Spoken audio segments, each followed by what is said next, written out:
Assalamualaikum warahmatullahi wabarakatuh. Anak-anakku sekalian, kelas 7, 8, 9 SMP Negeri 1 Wungu yang saya sayangi, pada kesempatan kali ini alhamdulillah kita bisa bertemu kembali di tahun ini, yaitu Ramadan 1442 Hijriah, dalam rangka kegiatan Pondok Ramadan. Saya berharap semoga kalian semuanya dalam keadaan sehat walafiat, sehingga puasa kita dapat kita laksanakan dengan sempurna tanpa satu hari pun kita mokel ya. Nah sekalian, pada kesempatan kali ini akan saya sampaikan yaitu materi toharoh, kemudian dilanjutkan dengan tata cara sholat yang benar. Untuk itu kalian silahkan menyiapkan diri untuk melihat daripada kegiatan toharoh dan tata cara sholat yang benar dalam video berikut ini. Semoga nanti setelah kalian amati, kemudian dipraktekkan, kemudian tidak kalah pentingnya nanti didakwahkan. Untuk itu silahkan disimak video berikut ini. Silahkan. Assalamualaikum warahmatullahi wabarakatuh. Alhamdulillah teman-teman semua, pada kesempatan kali ini saya Ustaz Muhammad Iqbal, perwakilan dari Ponpes Raudhatul Quran Rumus, akan membagikan tips atau tutorial bagaimana tata cara melakukan wudhu dengan baik dan benar. Untuk menaiki fardu-fardunya wudhu, yang pertama adalah niat ketika membasuh wajah. Nomor 2, membasuh wajah. Nomor 3, membasuh kedua tangan sampai kedua siku-siku. Nomor 4, mengusap sebagian rambut kepala. Nomor 5, membasuh kedua kaki hingga mata kaki. Nomor 6, tertib. Adapun yang dimaksud dengan tertib di sini, mendahulukan apa yang harus didahulukan dan mengakhirkan apa yang harus diakhirkan. Maka langsung saja setelah ini kita akan memasuki sesi praktek mengenai cara wudhu yang baik dan benar. Baiklah, pada kesempatan ini kita langsung memasuki sesi praktek bagaimana tata cara berwudu yang baik dan benar.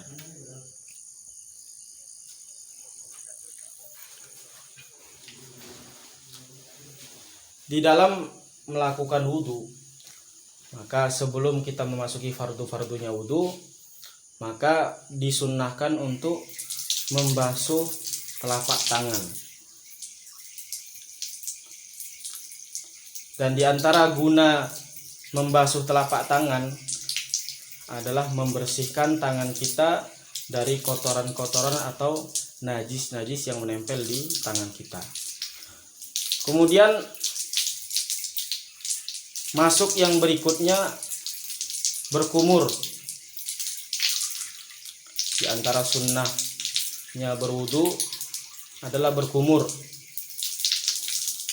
Kemudian dilanjutkan dengan istinsyak atau menghirup air ke dalam lubang hidung. Kemudian kita memasuki fardunya wudu. Yang pertama adalah niat, yang mana niat di sini berbarengan dengan membasuh wajah.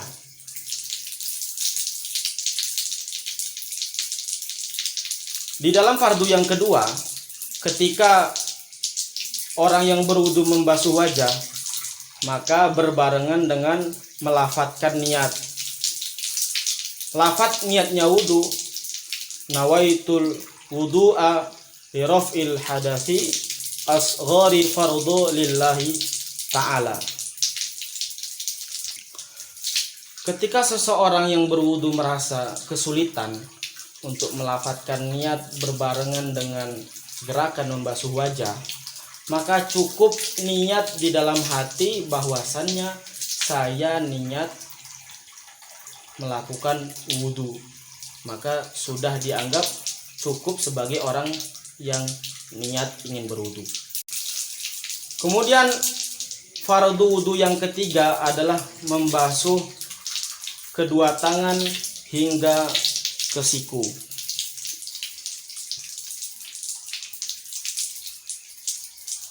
Baik tangan yang kanan ataupun yang kiri.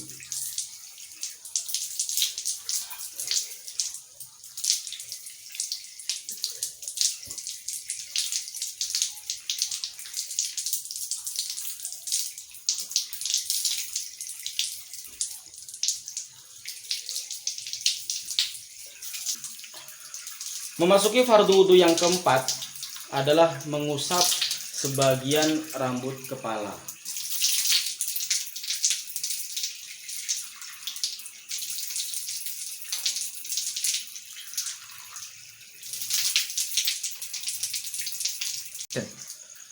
Sebelum memasuki fardu wudhu yang kelima, maka disunnahkan untuk membasuh kedua telinga.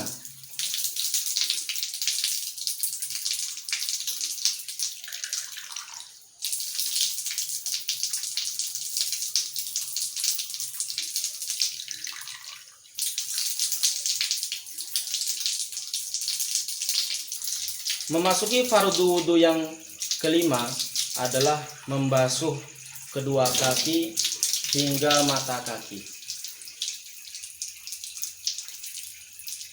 disertai dengan menyela-nyela jari-jari kaki.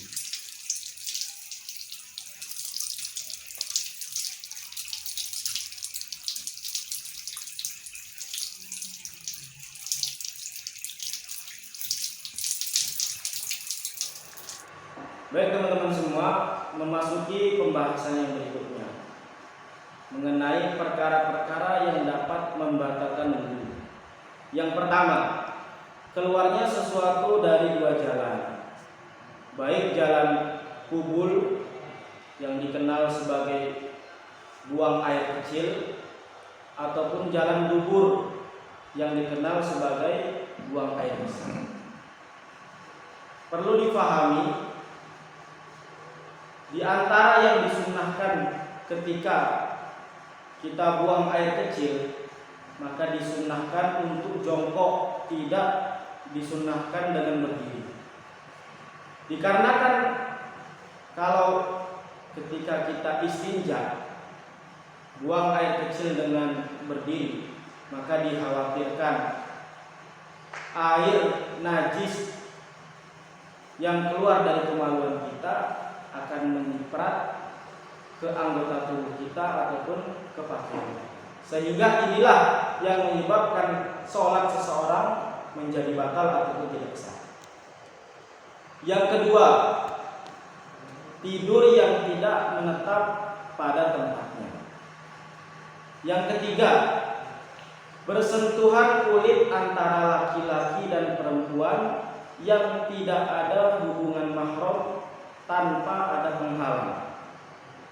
Yang keempat, hilangnya akal disebabkan karena mabuk ataupun gila, ayat, epilepsi dan sebagainya.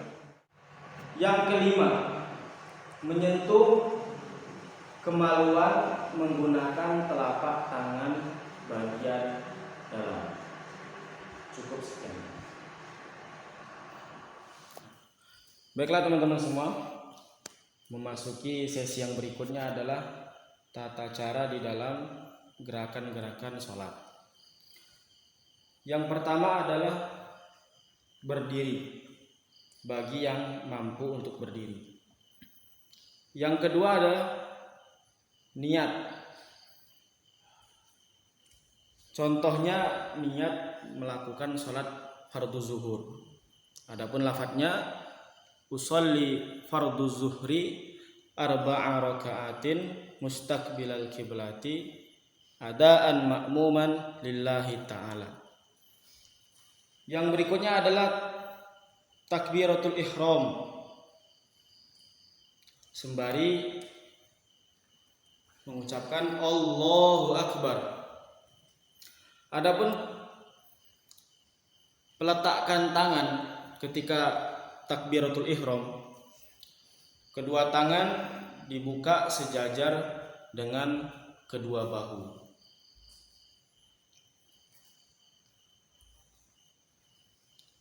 Kemudian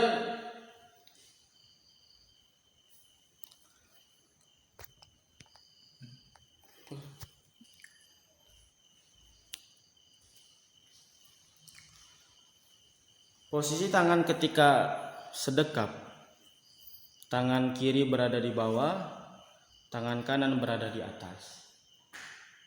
Posisi tangan berada di atas pusar dan di bawah dada. Kemudian rukun yang berikutnya adalah membaca surah Al-Fatihah. Setelah membaca surah Al-Fatihah, disunnahkan untuk membaca salah satu dari surat yang ada di dalam Al-Quran.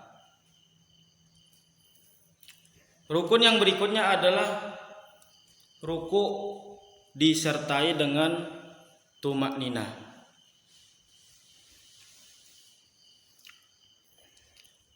Adapun posisi ruku, bahu sejajar dengan kepala, sembari melafadzkan zikir subhana rabbiyal azim wa bihamdihi sebanyak 3 kali. Rukun yang berikutnya adalah i'tidal.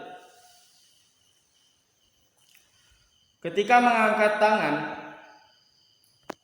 maka membaca sami Allahu liman hamidah. Dilanjutkan dengan membaca Rabbana lakal hamdu mil'us samawati wal ardi wa mil'u ma syi'ta wa min syai'in ba'du. Rukun yang berikutnya adalah sujud.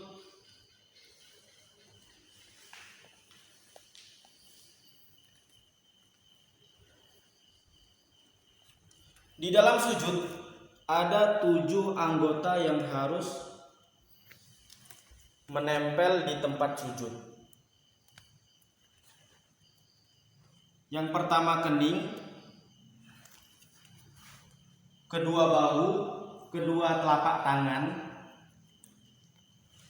kedua lutut, dan kedua jari-jari kaki. Adapun posisi kaki sebagaimana yang dipraktekkan di dalam video ini.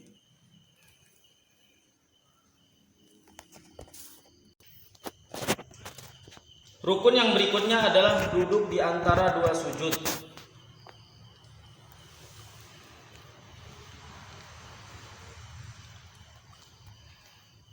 Adapun duduk yang digunakan adalah dengan duduk iftirash, sebagaimana yang dipraktekkan di dalam video kali ini.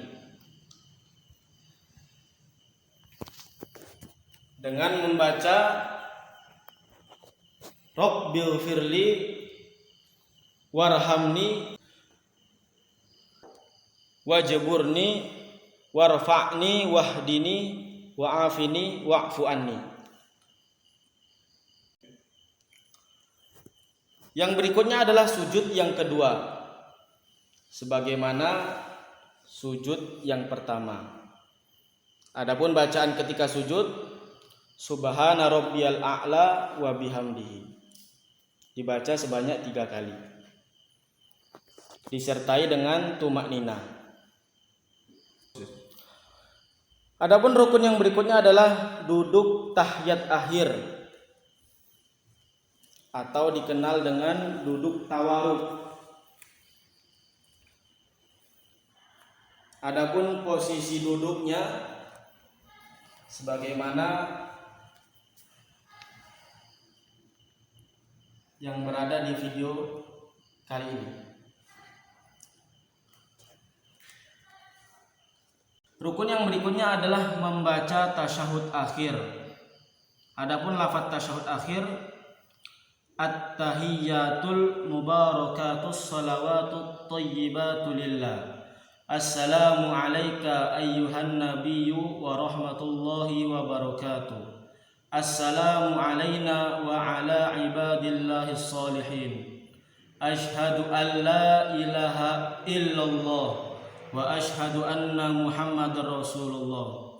Allahumma salli ala Sayyidina Muhammad wa ala ali Sayyidina Muhammad kama sallaita ala Sayyidina Ibrahim wa ala ali Sayyidina Ibrahim wa barik ala Sayyidina Muhammad wa ala ali Sayyidina Muhammad kama barakta ala Sayyidina Ibrahim wa ala ali Sayyidina Ibrahim fil alamin innaka Hamidum Majid.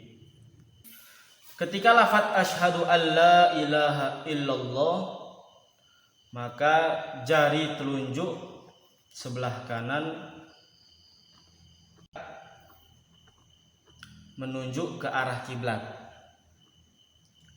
Kemudian sholat diakhiri dengan salam yang ke kanan dengan mengucapkan assalamualaikum warahmatullahi.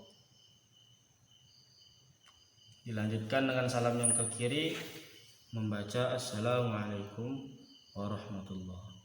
Alhamdulillah, cukup sekian video dari kami mengenai sekilas tata cara di dalam berwudu dan gerakan-gerakan di dalam sholat.